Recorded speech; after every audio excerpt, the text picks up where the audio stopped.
Hello and welcome back to the channel. Today we're driving the latest entry-level RS model from Audi, the 2022 Audi RS3.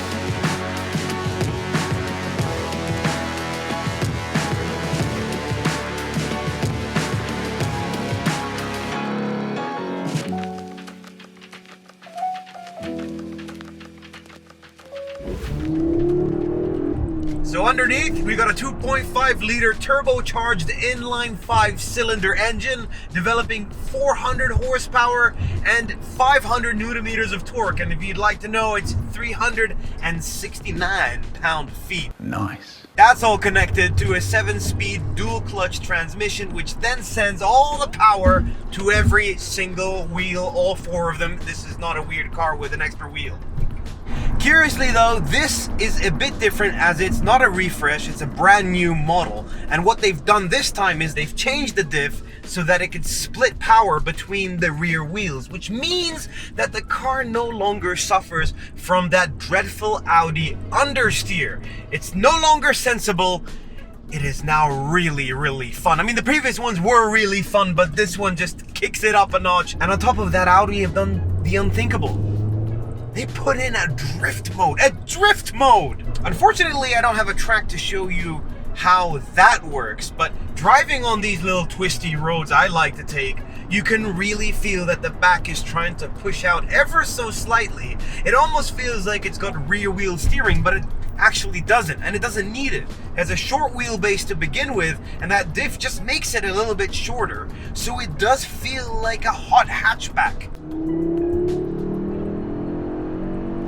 So I am a bit annoyed with Audi because the RS3 has some pretty insane performance figures. I mean, they almost match the RS5 that I bought last year. And when I say almost, they seem to be better because 0 to 100 kilometers an hour in 3.8 seconds, quarter mile in around 12. That's insane. That's crazy for a car this small. And it's the entry-level RS. Keep it in its normal setting and the RS3 is compliant and subtle as you would expect from an Audi product. The RS seats are comfortable for daily use on long distances. The MMI touchscreen system is easy to use and supports Android Auto and Apple CarPlay if you don't want to use the built-in maps. The gauge cluster, or as Audi calls it, the virtual cockpit, has enough functionality that you don't even need to use the touchscreen unless you want to change the ambient lighting colors, of course. Set up the RS3 the way you want it with the individual RS mode, or send it to full attack with the second RS mode. Switch between them using the button on the steering wheel.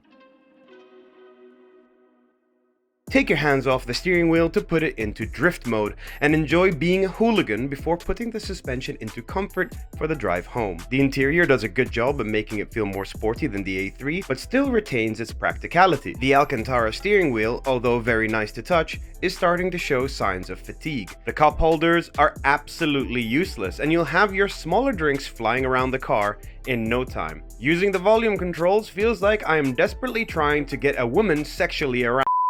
The lack of gear shifter still isn't my cup of tea, and still forces me to keep both hands on the wheel at all times to stay comfortable. However, as I mentioned before, the interior is fairly practical with decent sized door bins and space here and there for your bits and bobs. I wouldn't recommend the back seats for adults, but it's still doable for shorter trips.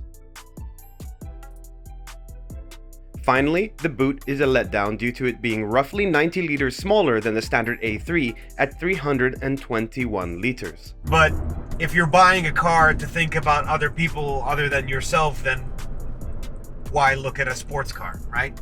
But this car you buy for yourself, you buy it with soul because it is so damn good. And you can reach ridiculous speeds and not even have a hint of understeer. It's incredible.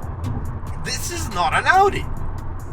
It can't be, right? I mean, it's taking them so many years to admit that finally, yes, maybe people do like exciting sports cars. It's exciting to look at too. The color is called Daytona Gray and spec'd with the black package that deletes the chrome accents around the car, it does look imposing. The front grille is huge and even the side vents are functional, unlike the S3 which had one of them blocked off. The lights say RS3 every time you switch the car on, just in case it's too dark to see the badges.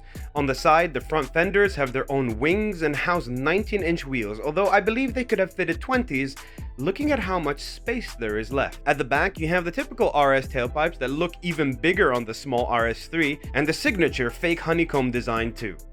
I think the RS3 is at a place where it's alongside the competitors, as it used to be a little bit behind them with an excuse along the lines of, well, we are a serious car brand and we don't have any hooligan drivers as our customers. But this is kind of like a hurrah to show that, look, we can have fun too. And oh boy, I've been having fun all day with this thing. It's a blast to drive. Thank you guys so much for watching. Take care.